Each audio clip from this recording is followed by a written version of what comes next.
rents and the taxes and the fees. In this week in LeTip of Dallas, let us examine what we've done year to date. At the end of our first 3 months, we as a group have earned over $148,000, given 91 tips, received 104 tips, and had 4 new members join our group. We did say we are going to build bigger and bolder this year. As we continue to grow, we are still looking for these specific categories. If you work in any of these fields or know someone who does, let us know. Our feature speaker this week is Ron Edwards of Big Feet Creations. Ron has been a member of our group since July 2015 and is our resident print broker.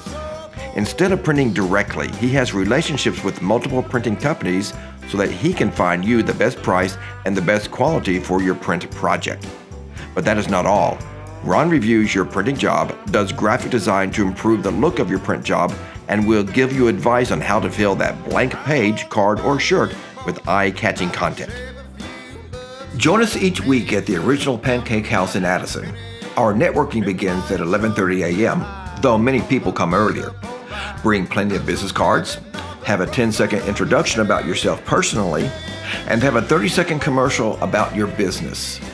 Let us show you why we believe in putting dollars in your pocket.